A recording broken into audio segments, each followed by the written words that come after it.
왜 우리는 다짐을 해도 달라지지 않는 걸까요? 이 질문을 오래 붙들고 있었어요. 처음엔 정말로 의지의 문제라고 생각했거든요. 남들은 다 하는데 나만 못하는 거라고. 근데 심리학 책을 읽으면 읽을수록 그 생각이 조금씩 흔들리기 시작했어요. 오늘은 그 이야기를 해보려고 해요. 내가 어떻게 작동하는지, 그리고 왜 우리가 움직이지 못하는 건지. 전문적인 강의가 아니라 제가 이해한 방식으로 최대한 쉽게 풀어볼게요. 뇌는 생각보다 많은 걸 혼자 결정하고 있어요. 심리학에서 자주 등장하는 개념 중에 자동적 처리와 통제적 처리라는 게 있어요. 어렵게 들리지만 사실 별거 아니에요. 자동적 처리는 우리가 의식하지 않아도 뇌가 알아서 하는 것들이에요. 숨을 쉬는 것, 걸으면서 균형 잡는 것, 오랫동안 반복해온 습관적인 행동들. 이건 뇌가 에너지를 거의 쓰지 않고 처리해요. 무의식적으로, 자동으로 돌아가요. 반면에 통제적 처리는 의식적으로 집중해야 하는 것들이에요. 새로운 일을 배우거나 중요한 결정을 내리거나 하기 싫은 걸 억지로 해야 할 때. 이건 뇌가 상당히 많은 에너지를 써요. 그래서 뇌는 기본적으로 에너지를 아끼려는 성질이 있어요. 가능하면 자동적 처리로 넘기려고 하죠. 이게 나쁜 게 아니에요. 사실 굉장히 효율적인 설계예요. 모든 걸 의식적으로 처리하려면 뇌가 버텨내지 못할 테니까요. 근데 여기서 문제가 생겨요. 우리가 변해야지라고 마음먹는 순간, 그건 대부분 통제적 처리 영역에 해당하는 일들이에요. 뇌 입장에서는 에너지가 많이 드는 일이에요. 그러니까 뇌는 자연스럽게 저항해요. 익숙하고 편하고 에너지가 덜 드는 방향으로 가려고 해요. 그게 어제도 했던 유튜브고 어제도 했던 SNS 스크롤이에요. 이게 의지가 없어서가 아니에요. 뇌가 원래 그렇게 설계되어 있는 거예요. 의지력은 무한하지 않아요. 로이 바우마이스터라는 심리학자가 있어요. 이 사람이 굉장히 흥미로운 실험을 했는데요. 실험 참가자들을 두 그룹으로 나눴어요. 한 그룹은 먹음직스러운 초콜릿 쿠키가 눈앞에 있는데 그걸 먹지 말고 무 같은 채소만 먹도록 했어요. 다른 그룹은 그냥 자유롭게 먹었고요. 그 다음에 두 그룹 모두에게 어려운 퍼즐을 풀게 했어요. 결과가 어땠을 것 같으세요? 쿠키를 참은 그룹이 퍼즐을 훨씬 빨리 포기했어요. 먹고 싶은 걸 참는데 이미 에너지를 써버렸으니까 퍼즐을 푸는 데 쓸 에너지가 부족했던 거예요. 바우마이스터는 이걸 자아 고갈, 디플리션이라고 불렀어요. 의지력도 근육처럼 쓰면 닳는다는 거예요. 하루 동안 크고 작은 결정을 반복하다 보면 저녁이 될 때쯤엔 그 힘이 바닥나 있어요. 그래서 밤에 유독 의지가 약해지는 거예요. 야식을 먹게 되고 유튜브를 끊지 못하고 내일 또 다짐을 하게 되는 게. 그게 그 시간대에 우리 뇌의 연료가 거의 소진된 상태이기 때문이에요. 여러분이 특별히 나약한 게 아니에요. 뇌가 하루치 일을 다 마친 상태인 거예요. 이걸 알고 나면 스스로를 조금 다르게 볼 수 있어요. 저녁에 또 무너졌다고 자책하기보다 아, 오늘 하루 뇌가 많이 일했구나 라고 생각할 수 있거든요. 뇌는 명확한 목적지가 없으면 길을 못 찾아요. 스마트폰 내비게이션을 생각해 보세요. 내비게이션 앱을 켜놓고 어딘가 좋은 데로 가줘 라고 말하면 어떻게 될까요? 아무 반응이 없죠. 정확한 주소가 있어야 길을 찾아줘요. 우리 뇌도 비슷하게 작동해요. 더 열심히 살아야지. 이번엔 진짜 바뀌어야지. 게으르면 안 되는데. 이런 말들은 뇌 입장에서 굉장히 처리하기 어려운 명령이에요. 너무 막연하거든요. 뇌는 이걸 받아들이고 싶어도 어디서 시작해야 할지 몰라요. 그러니까 결국 아무것도 안 하는 상태로 머물게 되는 거예요. 이게 의지의 문제가 아니에요.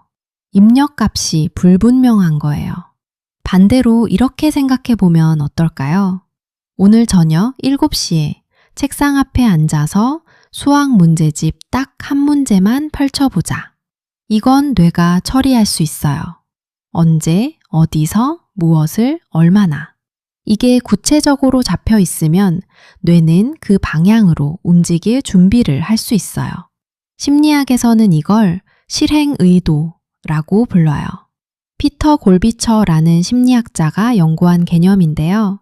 쉽게 말하면 언제, 어디서, 어떻게 할 것인지를 미리 구체적으로 정해두는 거예요. 연구 결과에 따르면 그냥 목표만 세운 것보다 실행 의도를 함께 세웠을 때 실제로 행동으로 이어질 가능성이 훨씬 높아졌어요. 목표가 막연할수록 시작이 어려워요. 구체적일수록 뇌가 길을 찾을 수 있어요. 크게 시작하면 왜 오래 못 갈까요? 저도 그랬는데. 변화를 결심하면 보통 크게 시작하려고 해요. 운동을 시작한다면 매일 1시간씩, 독서를 시작한다면 하루에 한 챕터씩, 공부를 시작한다면 하루에 3시간씩, 처음 이틀은 해요. 사흘째도 겨우 해요. 나흘째에 한 번 못하면 에이, 오늘은 틀렸네 가 되고 일주일 지나면 나는 역시 안 되는 사람인가 봐가 돼요. 왜 이렇게 될까요? 뇌가 새로운 행동을 습관으로 받아들이려면 시간이 필요해요. 신경과학적으로 보면 반복적인 행동이 쌓여야 뇌 안에 신경회로가 만들어져요. 이 회로가 충분히 강해져야 그 행동이 자동적으로 힘들이지 않고 나오게 되거든요. 근데 처음부터 너무 크게 시작하면 그 회로가 만들어지기도 전에 포기하게 돼요. 에너지 소모가 너무 크니까요. 뇌 입장에서는 감당이 안 되는 거예요. BJ 포그라는 행동과학자가 이런 말을 했어요. 동기부여는 믿을 수 없다고. 동기가 충만할 때만 할 수 있는 일은 동기가 사라지면 못하게 돼요. 그래서 동기가 없어도 피곤해도 하기 싫어도 할 수 있을 만큼 작게 만들어야 한다는 거예요. 운동을 시작하고 싶다면 목표를 운동화를 신는 것으로 잡으라는 거예요.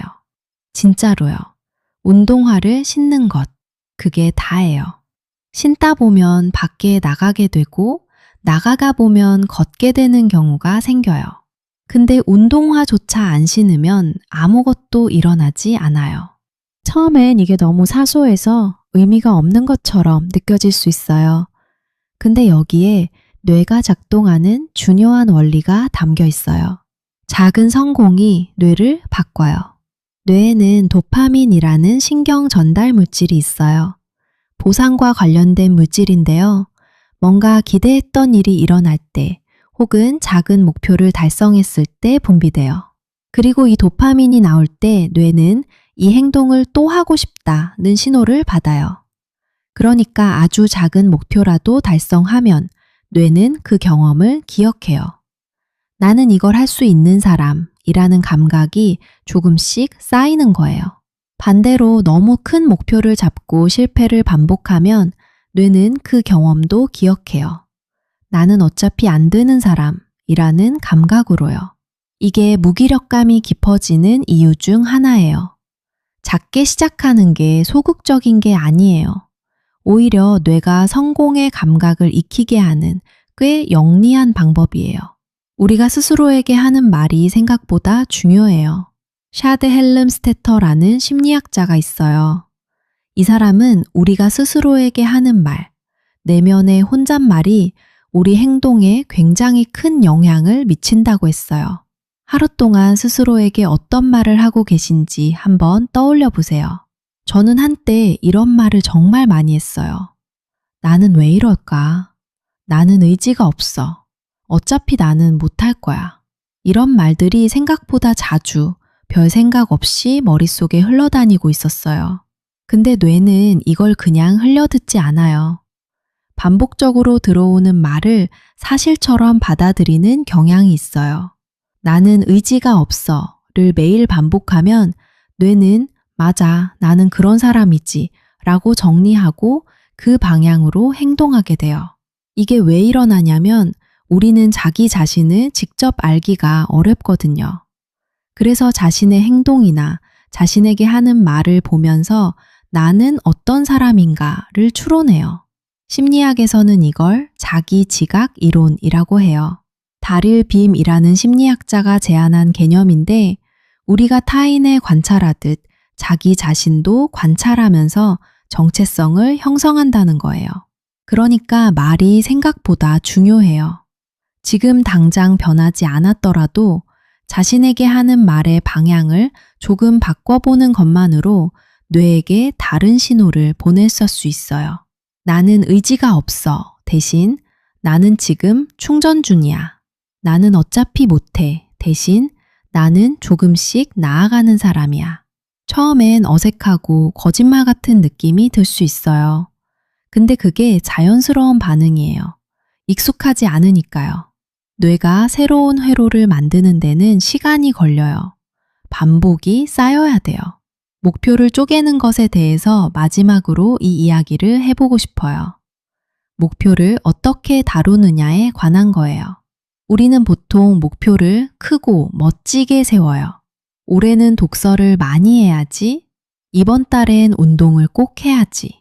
이 프로젝트를 잘 마무리해야지. 이런 목표들이 나쁜 건 아니에요. 방향은 맞아요. 근데 뇌 입장에서는 이게 너무 추상적이에요. 어디서 시작해야 할지 모르는 거예요. 그래서 이걸 아주 작게 오늘 당장 할 수 있는 것으로 쪼개는 게 도움이 돼요. 독서를 많이 해야지가 아니라 오늘 잠들기 전에 책을 딱 한 페이지만 읽어보자. 운동을 해야지가 아니라 오늘 저녁에 운동화만 신어보자. 프로젝트를 마무리해야지가 아니라 오늘은 첫 번째 챕터 제목만 정해보자. 이렇게 쪼개면 두 가지가 생겨요. 하나는 뇌가 명확한 목적지를 받게 돼요. 어디로 가야 하는지 알 수 있게 되는 거예요. 그리고 또 하나는 실제로 할 수 있는 가능성이 높아져요. 할 수 있을 것 같은 느낌이 들어야 시작이 되거든요. 한 페이지는 읽을 수 있을 것 같잖아요. 한 권은 막막하지만 그 한 페이지가 쌓이는 거예요. 매일매일 조금씩. 오솔길이라는 표현을 좋아해요. 처음에 아무도 걷지 않은 풀밭에 길을 내려면 매일 같은 자리를 반복해서 걸어야 해요.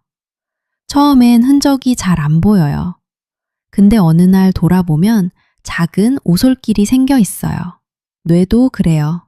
반복된 작은 행동이 신경 회로를 만들고 그 회로가 어느 순간 자동적으로 작동하기 시작해요. 그게 습관이 되는 순간이에요. 완벽하게 시작하지 않아도 괜찮아요. 변화에 대해 이야기할 때 우리가 자주 빠지는 함정이 하나 있어요. 준비가 되면 시작해야지 라는 생각이에요. 마음이 완전히 정리되면, 환경이 딱 맞아떨어지면, 의지가 충분히 모이면 그때 시작하자는 거죠. 근데 솔직히 말씀드리면 그 완벽한 타이밍은 잘 오지 않아요. 항상 뭔가 부족하고 항상 뭔가 걸리는 게 있어요. 몸이 피곤하거나 일이 바쁘거나 기분이 안 좋거나 조건이 맞을 때까지 기다리다 보면 기다리는 게 습관이 돼버려요. 심리학에서 완벽주의를 연구하는 학자들이 공통적으로 하는 말이 있어요. 완벽주의가 높은 사람들이 오히려 시작을 못하는 경우가 많다는 거예요. 잘 못할 바엔 안 하는 게 낫다는 생각이 행동을 막아버리거든요. 근데 역설적이게도 잘하려면 일단 해봐야 해요. 서툴게라도 엉성하게라도 일단 시작해야 뭔가가 쌓이거든요. 100점짜리 시작을 기다리는 것보다 50점짜리 시작을 지금 하는 게 나아요. 50점으로 시작한 게 60점이 되고 70점이 되는 거니까요. 100점을 기다리는 동안엔 아무것도 변하지 않아요. 어제보다 1%만 나아져도 충분해요. 제임스 클리어라는 작가가 쓴 책에 이런 이야기가 나와요. 매일 1%씩 나아지면 1년 후에는 지금보다 37배 나아진다는 거예요. 반대로 매일 1%씩 나빠지면 거의 0에 수렴하게 된다고요. 1%라는 게 눈에는 거의 안 보여요. 오늘 어제보다 1% 나아졌다고 해서 뭔가 달라진 게 느껴지지 않아요. 근데 그게 쌓이면 어느 순간 전혀 다른 지점에 서 있게 돼요. 저는 이 이야기가 참 위안이 됐어요. 매일 엄청난 것을 하지 않아도 된다는 거잖아요. 어제보다 딱 조금만 나아지면 충분하다는 거잖아요. 오늘 책을 한 페이지 읽었으면 어제보다 한 페이지만큼 나아진 거예요. 오늘 물을 한 잔 더 마셨으면 그만큼 나아진 거예요. 오늘 하기 싫었는데 운동화를 신었으면 그것만으로도 충분히 의미 있는 하루예요. 비교의 기준을 남에게서 어제의 나로 바꾸는 것, 그게 생각보다 꽤 중요한 것 같아요. 오늘 드리고 싶은 숙제가 하나 있어요. 숙제라고 하면 좀 무겁게 들릴 수 있는데 진짜 작은 거예요. 오늘 자기 전에 오늘 잘한 일 딱 하나만 메모장에 적어보세요. 거창한 거 아니어도 돼요. 밥을 제때 먹었다 도 되고 이 영상을 끝까지 봤다 도 되고 물을 2잔 마셨다 도 돼요. 오늘 10분 산책했다. 오늘 청소기를 돌렸다. 오늘 일찍 잠자리에 들었다 도 전부 다 괜찮아요. 어떤 것이든 오늘 내가 한 것 중에 스스로에게 작은 점수를 줄 수 있는 것 하나요. 왜 이게 의미가 있냐면 우리는 보통 하루를 돌아볼 때 못한 것에 집중하거든요. 오늘 이것도 못했고 저것도 못했고 또 다짐만 했고 그 방향으로만 생각하다 보면 뇌는 오늘도 실패한 날로 기록해요. 그리고 그게 쌓이면 나는 늘 실패하는 사람이라는 감각으로 이어지게 돼요. 근데 잘한 것 하나를 찾아서 적어두면 뇌에게 다른 신호를 보낼 수 있어요. 오늘 작은 것 하나는 했구나 라는 신호요. 그게 도파민을 조금 분비시키고 뇌는 그 감각을 기억해요. 내일도 그 감각을 느끼고 싶어서 뭔가 조금 하게 되는 거예요. 아주 천천히 눈에 잘 안 보이는 속도로 그렇게 조금씩 방향이 바뀌기 시작해요. 대단한 게 아니에요. 그냥 오늘 잘한 것 딱 하나, 그것만이에요. 뿌리는 눈에 안 보여도 자라고 있어요. 식물을 키워보신 적 있으세요? 씨앗을 심으면 처음엔 아무것도 안 보여요. 흙만 있어요. 매일 물을 줘도 햇빛을 줘도 겉으로는 변화가 없어요. 근데 그렇다고 아무것도 안 일어나고 있는 게 아니잖아요.